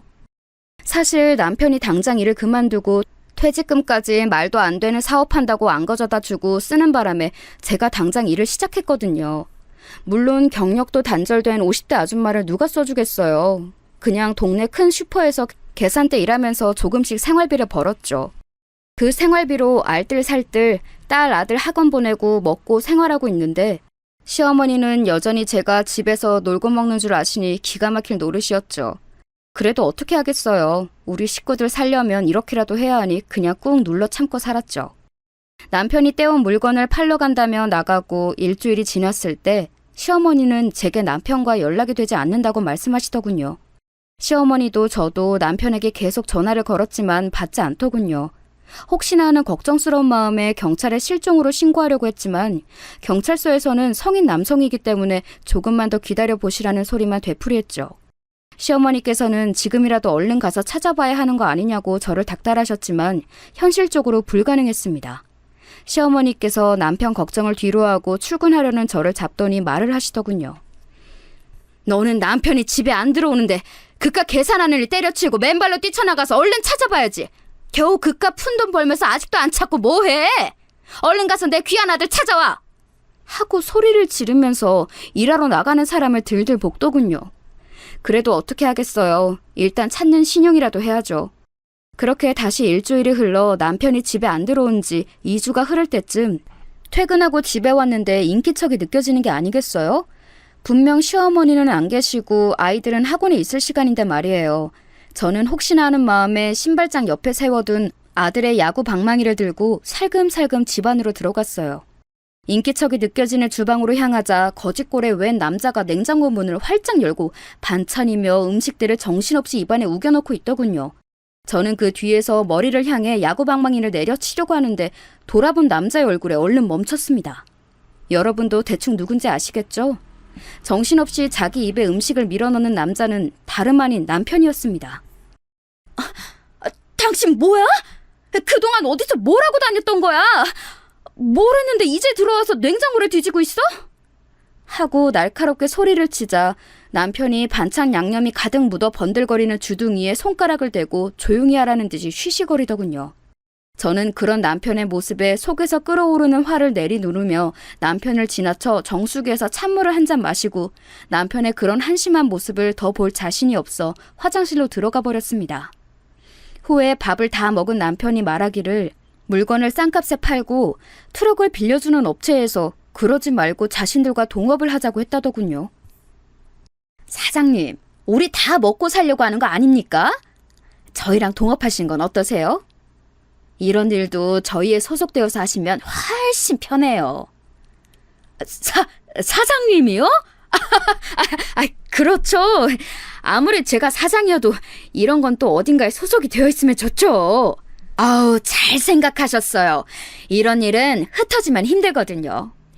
저희랑 동업하시는 거니까 저희가 물건값은 조금만 받을게요. 대신 물건을 판 이익의 30%를 저희한테 주시는 건 어떠세요? 저희가 다른 분들한테는 40% 받는데 사장님은 인상도 좋으시고 목소리도 크신 게 잘하실 것 같으니까 저희가 눈 딱 감고 30%만 받을게요. 대신 많이 팔아주셔야 합니다. 제가 또 한 목소리 하죠. 그럼 제가 물건 많이 팔아올 테니까 30%로 맞춰주시는 겁니다. 그럼요, 사장님. 근데 저희가 혹시 몰라서 계약금 명목으로 물건값의 50%를 먼저 주실 수 있을까요? 사장님께서 물건 많이 팔아오시면 그 가격만큼 빼서 저희가 다시 돌려드리겠습니다. 사장님 트럭은 없으신 것 같던데 저희가 트럭까지 빌려드릴게요. 트럭값이라고 생각하시고 어떠세요? 좋죠! 나쁘지 않은 제안이라고 생각한 남편이 그러자고 했고 그들은 남편에게 물건과 트럭을 넘겨줬다고 합니다. 남편은 계약서도 제대로 읽어보지 않고 사인을 했고 계약금이라는 명목으로 물건값의 50%를 먼저 줬고요. 심지어 그곳에는 남편과 비슷한 사람들이 몇 있었는데 업체 사람들이 겹칠 수 있으니 마을을 지정해주겠다. 그래서 마을까지 지정받았다고 하더군요. 남편은 그 사람들이 빌려준 트럭에 그 물건들을 싣고 시골 마을을 가긴 갔다고 하더군요. 마을 어귀에 등장한 남편의 차를 보고 사람들이 모여들어서 남편은 생각보다 더 많은 돈을 벌 수 있을 거라고 생각하던 차에 사람들의 표정이 모두 화가 나 있었다고 하더군요. 시골 사람들이 남편의 트럭이 멈추자마자 트럭에 작은 돌도 던지고 침도 뱉고 하면서 사기꾼이라고 욕을 했다고 하더군요. 결국 남편은 돌고 돌아 다른 마을에도 가봤지만 상황은 비슷했고 결국 물건을 하나도 못 팔고 물건을 사고 트럭을 빌려줬던 업체로 돌아갔다고 해요. 거기서 왜 이렇게 빨리 돌아왔느냐는 물음에 남편은 이 일이 자신과 맞지 않다는 생각이 들었고 그 사람들에게 이 일은 자신과 맞지 않으니 그만두겠다. 물건은 건들지도 않았으니 다시 가져가고 계약금 돌려달라고 했지만 그 사람들이 절대 안 된다고 말했다고 하더군요. 물건값을 싸게 줬으니 본인들도 손해라고 쓴 계약서에도 그렇게 되어 있다고 하며 계약서를 보여줬다고 해요. 남편은 그 업체 사람들한테 이런 게 어디 있냐며 길길이 날뛰었고 환불을 해주지 않으면 경찰에 신고하겠다고 했지만 씨알도 먹히지 않았고 오히려 남편을 잡아 때리려고 했다고 하더군요. 그래서 결국 남편은 물건도 돈도 모두 돌려받지 못하고 그곳을 도망쳐 나왔다고 합니다. 설상가상으로 오는 길에 핸드폰과 지갑도 도둑맞아서 밥도 제대로 못 먹고 어딘지도 모르는 곳에서 터벅터벅 걷다가 작은 파출소를 발견해 그곳에서 돈을 빌려 집까지 왔다는 한심한 이야기였습니다. 그 이야기를 듣고 시어머니께서는 남편에게 수고가 많았다며 울먹이셨지만 저는 속으로 차라리 잘 됐다는 생각이 들었습니다. 이렇게 고생을 했으니 사업을 하겠다는 소리를 쏙 들어갔을 거라고 생각을 했거든요. 근데 그게 아니었습니다. 그런 일이 있었으니 이번에는 다른 쪽으로 사업을 해보고 싶다는 말에 할 말을 잃어버렸죠. 엄마, 나는 아무래도 물건 파는 일은 적성에 안 맞는 것 같아. 나는 딱 시키고 지시하는 일이 좋아. 밑에서 일하는 직원보다는 사장 체질이야. 이런 남편의 말에 시어머니도 처음에는 반대하셨습니다. 워낙 고생하고 와서 그런지 남편의 몰골이 못 봐줄 정도였거든요. 하지만 그 팔랑귀가 어디 가겠어요? 결국 또 남편의 말에 홀라당 넘어가서 또 사업하겠다는 남편을 응원해주고 있더군요. 그래, 우리 아들은 그런 일은 안 어울리지. 그런 일은 사람 상대하고 돌아다니는 힘든 일인데 우리 아들 같은 인재가 그런 일을 하면 되나? 이 엄마가 응원해줄 테니까 다른 일 한번 찾아보자. 진짜 둘 다 머리가 꽃밭이 아니고서야 어떻게 모자가 똑같은지. 그렇게 남편은 시어머니의 지지를 얻어 다시 사업을 시작하겠다고 말하고 다녔습니다. 하지만 사업을 하든지 장사를 하든지 뭐든 돈이 문제였죠. 그 이상한 사기꾼들에게 환불도 못 받고 남은 돈이라고는 퇴직금의 절반도 안 되는 돈이더군요. 제가 경찰에 신고라도 해서 조금이라도 돌려받자 했지만 그런 일로 경찰서 드나드는 건 쪽팔린다고 신고도 안 했어요. 자기 퇴직금이니까 자기가 알아서 한다고 하는데 그 돈이 사실 남편 것만은 아니잖아요. 같이 가정을 일구면서 회사 다닐 수 있도록 내조한 저의 노력도 있었는데 자기가 일해서 번 퇴직금이라며 자기 돈이라고 하는 게 얼마나 꼴보기 싫었던지. 그 돈 더럽고 치사해서 더 이상 말하지 않았습니다.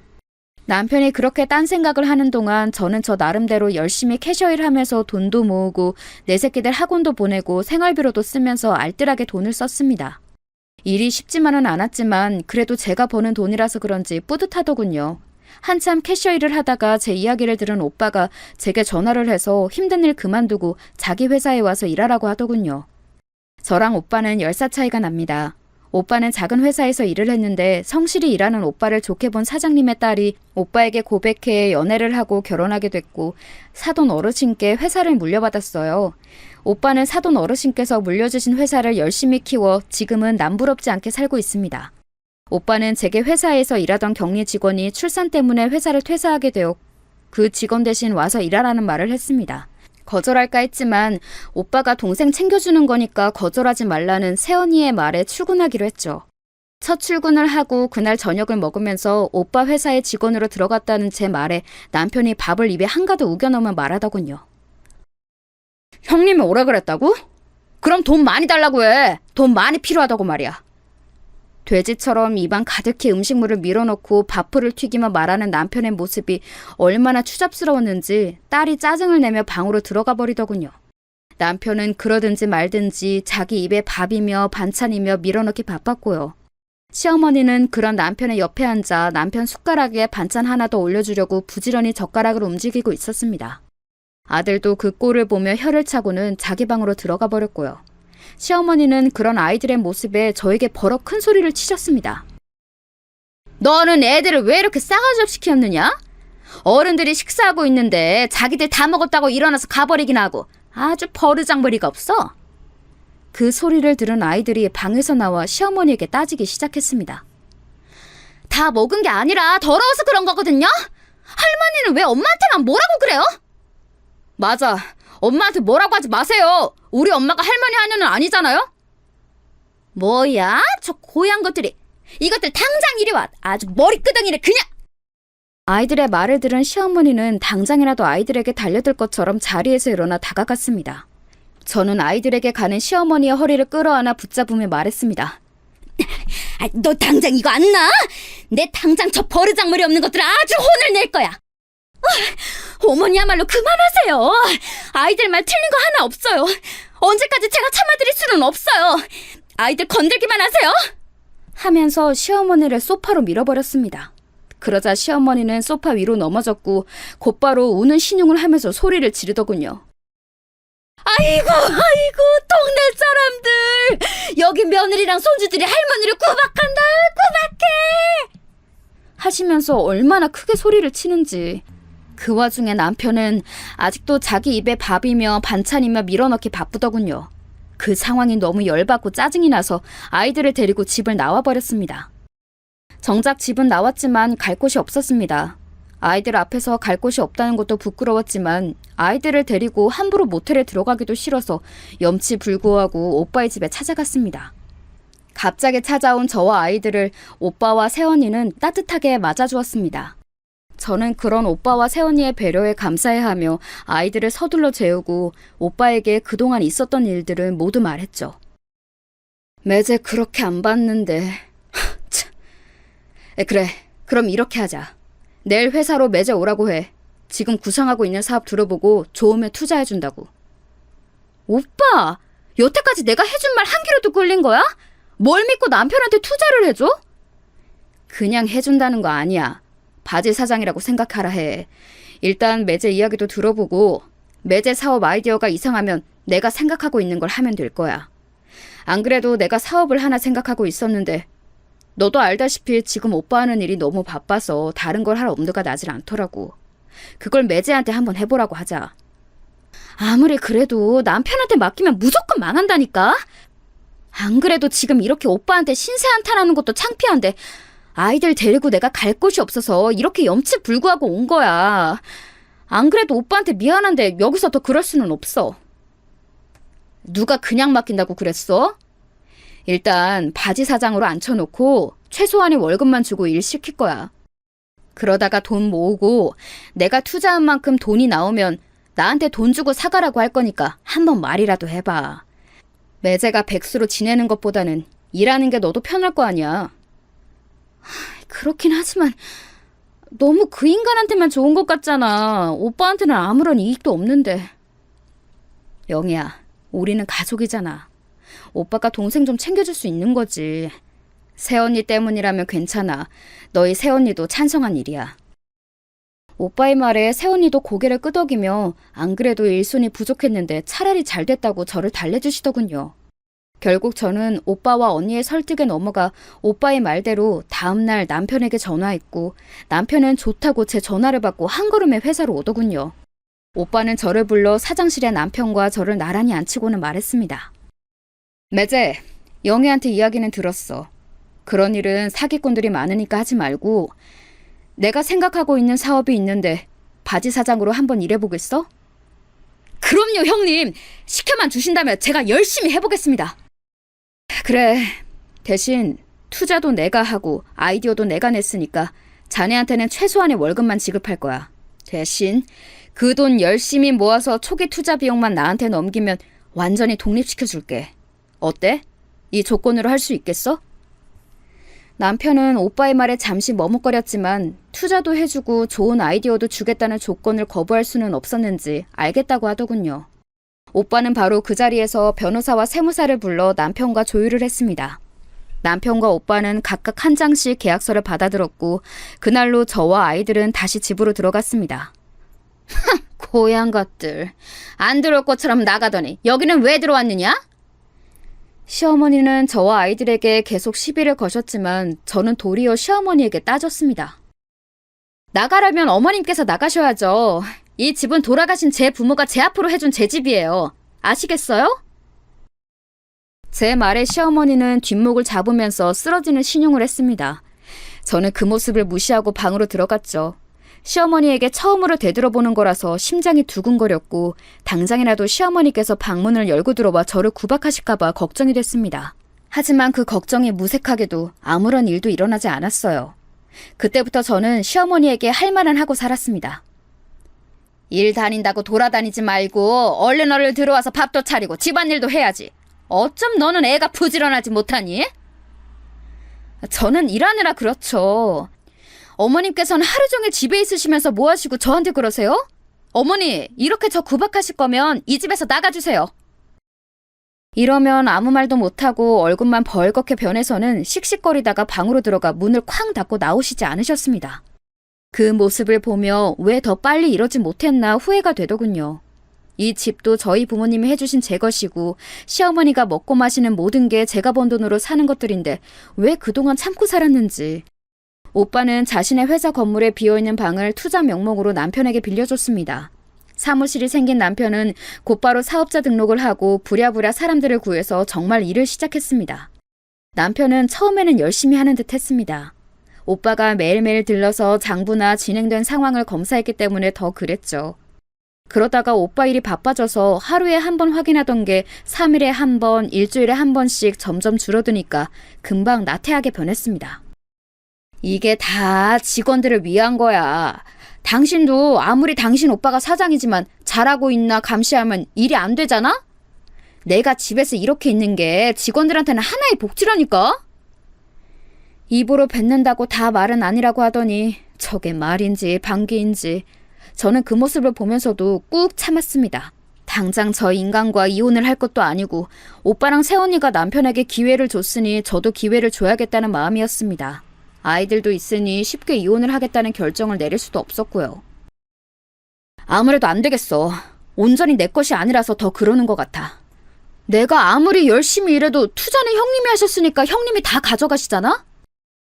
여보, 우리 이 집 담보대출 받고 우리 신용대출 받아서 얼른 투자금 드리는 건 어때? 하면서 애교를 피우더군요. 이 이야기를 듣는데 그나마 남아있던 정이 뚝 떨어졌습니다. 오빠가 준 기회까지 말아먹을 생각을 하는 놈에게는 당장 오빠가 월급 명목으로 주는 돈도 아까운 인간이었습니다. 지금이라도 오빠를 찾아가서 당장 남편을 내쫓으라고 하고 싶었지만 그래도 아이들의 아빠니까 라는 생각으로 참았죠. 적어도 큰애 고3 생활이 끝나면 내쫓아야겠다는 생각을 했죠. 그렇게 속에서 올라오는 화를 꾹꾹 눌러 참으며 살고 있었는데 어느 날 오빠에게 연락이 오더군요. 같은 회사에 있지만 오빠와는 잘 만날 수 없었습니다. 사실 그게 맞는 거죠. 저는 격리 직원이고 오빠는 사장이니까요. 하지만 오빠는 그런 것에 더 철저해야 한다며 어쩌다 마주쳐도 눈인사만 할 뿐이었습니다. 그래서 그런지 저는 좀 더 마음 편하게 일을 할 수 있었고요. 아무튼 오빠에게 온 연락은 뜻밖의 것이었습니다. 남편이 오빠가 내어준 초기 투자금의 30%를 가져왔다는 이야기였거든요. 아무리 잘 풀리고 있다고 하더라도 이렇게 단기간에 그 큰 돈을 만드는 게 쉽지 않았을 텐데. 게다가 내가 주는 월급은 보험이랑 이것저것 제외하면 끼케야 180만 원에서 190만 원밖에 안 될 거야. 영희, 넌 아는 거 없어? 잘 모르겠는데. 그 사람이 그렇게 돈을 모았을 리도 없고 말이야. 회사 다닐 때 내가 주던 용돈도 흥청만청 쓰기 바빠서 나중에는 용돈 없다고 나한테 짜증 부리던 사람이거든. 게다가 사기꾼들한테 퇴직금도 절반이나 뺏겨서 그만한 돈이 없을 텐데. 어디서 대출이라도 받았나? 하지만 그렇다고 해서 그렇게 큰 돈을 빌릴 신용이 아닐 텐데. 오빠와 저는 아주 오랜 시간 생각을 했지만 도저히 남편에게서 그 큰 돈을 빌려서 오빠의 돈을 갚을 길이 보이지는 않았습니다. 아무리 신용대출이라고 해도 그렇게 큰 돈을 빌려줄 곳이 떠오르지 않았거든요. 사실 남편 걱정보다는 오빠에게 무슨 피해가 갈까봐 애 같아 속이 말이 아니었습니다. 제 이런 마음을 알았는지 오빠는 너무 걱정하지 말라고 말하면서 그 돈은 혹시 모르니 쓰지 않고 가지고 있겠다고 하더군요. 저는 오빠에게 정말 미안하고 고마워서 할 말을 잃었습니다. 간신히 고맙다는 말을 하고 전화를 끊은 후에 곰곰이 생각을 해봤습니다. 아무리 생각을 하고 떠올리려고 해도 남편이 가져온 돈의 출처를 알아내지 못하다가 한 가지 가능성이 떠올랐습니다. 바로 시어머니. 시어머니는 합가 전에 본인 명의의 집에서 살고 계셨습니다. 지방이긴 했지만 어느 정도 가격이 되는 곳이었습니다. 저희 집에 억지로 들어와 앉으신 후에 집을 팔았고 그 돈은 고스란히 시어머니 지갑에 들어간 것으로 알고 있으니 아마 그 집을 판 돈이 아닐까 하는 생각이 들었습니다. 남편이 옆에 있다면 물어볼 텐데 오늘 아침 큰 계약이 들어왔다며 헐레벌떡 나가더니 아직 들어오지 않았습니다. 아무튼 그 돈이 시어머니의 집값이라면 그 액수가 가능할 수 있겠다는 생각에 오빠에게 당장 전화해서 말할까 했지만 전화를 하기에는 애매한 시간이라서 자고 일어나 내일 회사에서 말하면 될 것 같다는 생각을 하며 잠에 들었습니다. 한참 잠을 자고 있는데 딸이 늦은 시간에 몰래 방에 들어와 저를 깨우더군요. 무슨 일인가 싶어 얼른 일어나 앉았습니다. 우리 딸. 무슨 일이야? 불도 안 켜고? 제가 불을 켜기 위해 자리에서 일어나려고 하자 딸이 저를 말리며 다시 앉히고는 제 곁에 앉아 낮은 목소리로 속삭이듯 말했습니다. 엄마, 내가 오늘 몸이 안 좋아서 학교 조퇴하고 돌아와서 방에 누워있었는데 누가 안방을 뒤지는 거야. 도둑인가 싶어서 몰래 가서 봤는데 할머니가 엄마 화장 때문에 옷장이며 뒤지면서 뭘 찾더라고. 찾아? 뭘 찾아? 딸은 제 말에 자기도 잘 모르겠다고 그냥 계속 방을 뒤지면서 할머니가 엄마 욕을 그렇게 했다고 하더군요. 저는 우선 알겠다고 말하며 딸을 방으로 보내려고 했고 딸은 잠시 고민하다가 제 두 손을 꼭 잡아 말해주더군요. 엄마, 나는 엄마가 아빠랑 이혼한다고 하면 무조건 엄마 편이야. 그건 동생도 마찬가지일 거야. 그러니까 우리 생각 때문에 이혼을 못하는 거면. 아이고 예쁜 우리 딸. 엄마가 다 알아서 할게. 너무 걱정하지 마. 알았지? 저는 딸아이를 다독이며 방으로 보냈습니다. 그리고 방 불을 켜고 의자에 앉아 곰곰이 생각했습니다. 시어머니가 제 욕을 하면서까지 방에서 뭘 찾았을까 하고 말이에요. 생각하다가 얼마 전부터 다시 시작된 남편의 주택담보대출이 떠올랐습니다. 이 집의 명의가 제 명의니까 이 집을 담보로 대출을 받으려면 가장 먼저 필요한 게 그거일 테니까요. 저는 당장 앉아있던 자리에서 일어나 인감도장이 있는 서랍을 뒤졌습니다. 하지만 그 어디에도 제 인감도장은 나타나지 않더군요. 심장이 쿵 하고 무너지는 느낌이었습니다. 설마 며느리 인감도장까지 훔칠 생각을 하다니, 설마 했지만 설마가 사람 잡는다고 정말 시어머니께서 이렇게까지 하실 줄은 몰랐습니다. 이제는 정말 돌이킬 수 없겠다는 생각도 들었죠. 결정을 해야 하는 순간이 왔습니다. 제가 미루면 나중에 남편이 오빠에게 주는 돈이 바로 이 집을 담보로 한 대출금이 될 테니까요. 저는 당장이라도 자고 있을 시어머니에게 달려가 따지고 싶었지만 아직은 모든 게 확실하지 않아 참고 기다리기로 했습니다. 그렇게 뜬 눈으로 밤을 보내고 새벽이 되어 찬물이라도 마셔야겠다는 생각에 주방에 들어가 물을 마시는데 어머니가 방문을 열고 나오시더군요. 시어머니는 저와 눈이 마주쳤음에도 아무렇지 않게 화장실로 들어가셨습니다. 그 뻔뻔한 모습을 뒤로 하고 저는 시어머니가 사용 중인 작은 방으로 들어갔습니다. 인감도장은 작아서 작정하고 숨기면 찾는 게 쉽지 않고 시간도 오래 걸릴 테니 시어머니에게 다 알고 있으니 내놓으라고 하는 방법이 제일 쉬워 보였습니다. 당장이라도 집을 뒤집어 엎고 싶었지만 그런 마음을 애써 누르며 시어머니의 방을 나와 제 방으로 돌아갔습니다. 오빠와 상의를 해봐야겠다는 생각에 오빠에게 출근하고 잠깐 보자는 문자를 남겼습니다. 출근 후 오빠와 이야기했습니다. 오빠는 제 말에 고개를 끄덕이고는 일단 알아보라고 말을 했습니다. 그러고는 조심스럽게 제게 물어보더군요. 매사랑은 어떻게 할 거니? 이혼해야지. 이혼. 딸의 지지도 있었고 이제는 정말 돌이킬 수 없다는 생각이 들었습니다. 오빠는 간결한 제 말에 고개를 끄덕이며 어려운 일이 있으면 도와줄 테니까 언제든지 말하라고 했습니다. 사실 저는 그동안 오빠가 조금 어렵게 느껴졌기 때문에 오빠에게 도움을 구할 생각은 하지 못하고 있었습니다. 저와 오빠가 나이 차이가 크게 나기도 했고 부모님이 돌아가시고 나서는 오빠가 너무 바빠 서로 대화할 시간도 많지 않았거든요. 하지만 최근 들어 모든 상황이 힘들게 돌아가는 저를 생각해주고 다독여주는 오빠의 모습에 제가 너무 오빠를 밀어냈던 게 아닐까 하는 생각도 했습니다. 오빠는 이런 제 마음을 아는지 모르는지 잘 아는 변호사님을 소개해 주었고 저는 변호사님을 만나 그동안 있었던 모든 이야기를 했습니다. 변호사님은 제 이야기를 듣더니 인감도장이 있다고 해서 바로 뭘 할 수 있는 것은 아니며 그동안 제가 겪은 일들만으로도 충분히 이혼소송에서 이길 수 있다고 이야기를 해주셨습니다. 저는 변호사님께 들은 이야기와 오빠의 지지에 힘입어 그날 저녁 집에 들어가 시어머니께 따지기 시작했습니다. 어머니, 저번에 제 방 뒤져서 제 인감도장 가져가셨죠? 이미 다 알고 있어요. 그건 명백한 도둑질이에요. 제 도장 돌려주세요. 도장은 무슨 도장? 내가 언제 네 방을 훔쳤다는 거냐? 너 이제 내 아들이랑 헤어져. 이혼해라, 이혼해. 아주 시어머니 알기를 개떡같으로 알다니. 나는 너 같은 며느리 필요 없다. 썩 꺼져. 꺼지는 건 제가 아니고 어머니시죠. 이미 다 알고 왔어요. 어머니께서 제 인감도장 훔쳤잖아요. 어서 돌려주세요. 이렇게 옥신각신하며 말싸움을 하고 있는데 현관문이 열리더니 남편이 등장해서 고래고래 소리를 지르는 게 아니겠어요? 엄마 나 성공했어. 나도 이제 성공한 사장님이라고. 아침에 말했던 큰 계약 있지? 그거 나랑 하겠다고 방금 연락 왔어. 나도 이제 독립이 가능하다고.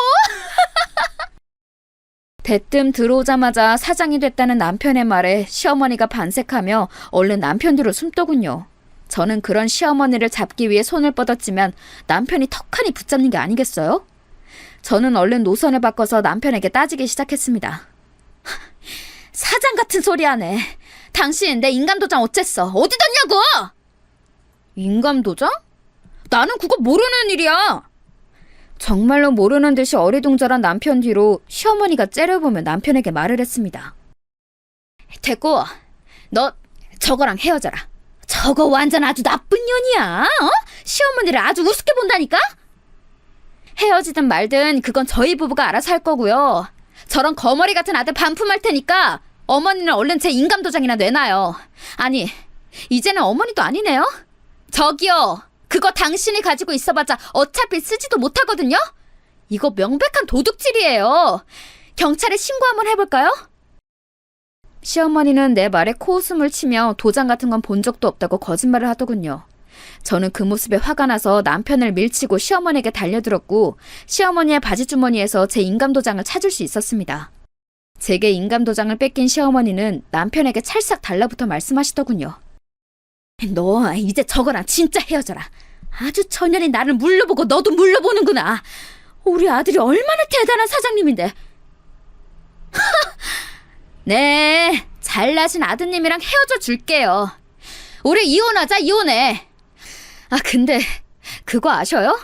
당신 잘나신 아들 사실은 월급 180 받으면서 우리 오빠 밑에서 일하는 바지 사장인 거. 제 말에 순식간에 집안이 조용해졌습니다. 씩씩거리는 저 빼고는 시어머니도 남편도 조용해지더군요. 시어머니는 어리둥절한 표정으로 남편과 저를 번갈아 봤고 남편은 당황해하며 저를 말렸습니다. 하지만 저는 그런 두 사람을 밀어내 억지로 집에서 쫓아냈고 현관문을 잠갔습니다. 그러자 남편은 현관문을 두드렸죠. 하지만 저는 끝까지 문을 열어주지 않았고 시어머니는 저게 무슨 소리냐며 남편을 독촉했지만 남편은 아무 말도 하지 못하는 것 같았습니다. 그 사이 저는 학원에 있을 아이들에게 연락해서 오늘은 집으로 오지 말고 외삼촌 집으로 가라고 말했죠. 아이들은 되묻지 않고 알겠다고 했고 저는 바로 오빠에게 연락해서 남편과는 이혼할 것이라고 말했습니다. 그 후로는 일이 빠르게 진행됐습니다. 오빠가 소개해주신 변호사님은 일을 빠르고 깔끔하게 처리해 주셨습니다.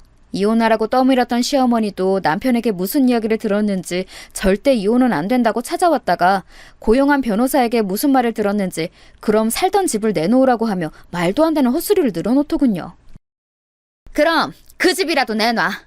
나랑 아들이랑 거기서 몇 년을 같이 살았는데 그건 왜 재산 분할이 안 된다는 건데? 저기요, 몇 번을 말해요?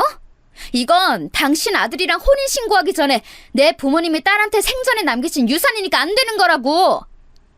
저 나쁜 년, 독한 년. 네가 나를 아주 물로 보는구나.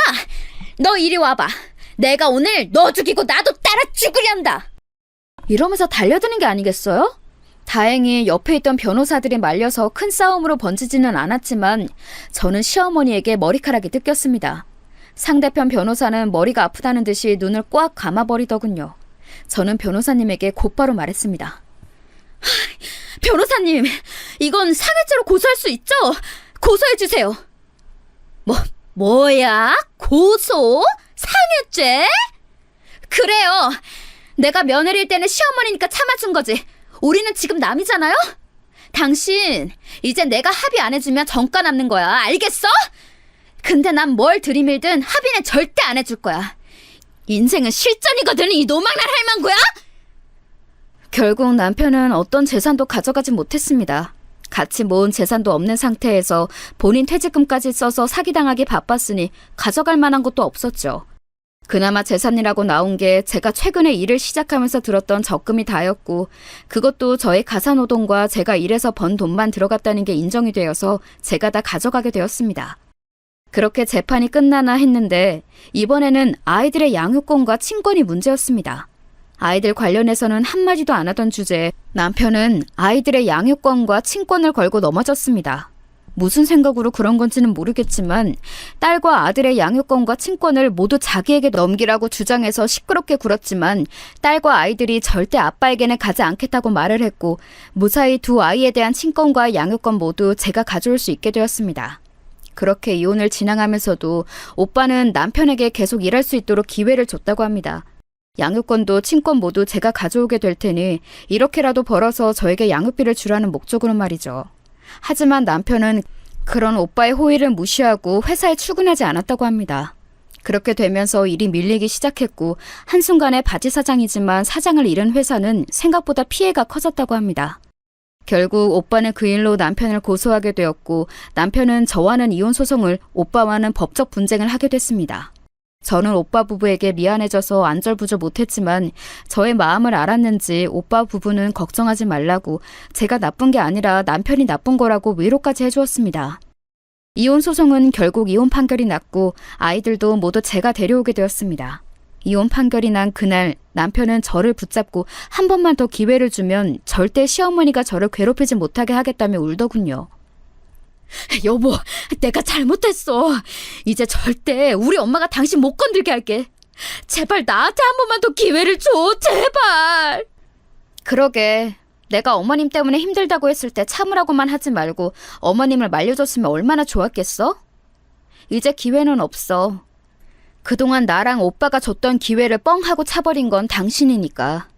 애들 양육비나 밀리지 말고 줘. 알았어? 제 말에 남편은 제발 한 번만 더 기회를 달라고 울고불고 매달렸지만 그런 일은 절대 없을 거라고 말하며 그 자리를 벗어났습니다. 후에 오빠에게 듣기로는 오빠에게 줬던 투자금의 30%가 저의 예상대로 시어머니의 집을 판 돈이라서 이제 전 남편이 된 그 사람과 시어머니는 좁고 낡은 원룸에서 같이 산다고 하더군요.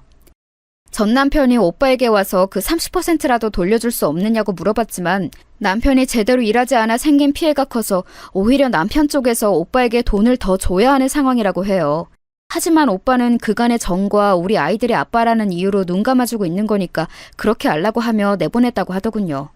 듣기로는 다시 회사에 들어가려고 알아보고 있다고는 하는데 나이도 많고 경력도 애매한 전 회사에 피해를 줘 재판까지 다녀온 사람을 뽑겠어요? 그나마 오빠가 합의를 해줘서 처벌은 없었던 거지 합의를 안 해줬으면 어떻게 됐을지 모르겠다고 하더군요. 저는 끝까지 시어머니와 합의하지 않았습니다. 계속 진행 중이지만 이혼 조정을 하는 과정에서 그런 일이 있었으니 제가 끝까지 합의를 안 해주면 전과가 남겠죠. 저는 변호사님에게 절대 합의 이사가 없다는 걸 알리고 모든 것을 변호사님에게 넘겼습니다. 변호사님 통해서 듣기로는 시어머니 본인도 절대 합의 안 하겠다고 했다는데 모르는 일이죠. 아무튼 그 뒤로 전 시어머니나 전 남편에 대한 이야기는 더 이상 듣지 않으려고 노력했습니다. 저는 그렇게 제 마음의 평화를 찾았습니다. 아이들도 처음에는 아빠랑 할머니가 없다는 것에 조금 어색해했지만 오히려 지금이 남편과 할머니가 있을 때보다 편해 보였습니다. 이렇게 저의 이야기는 끝입니다. 읽어주셔서 감사합니다.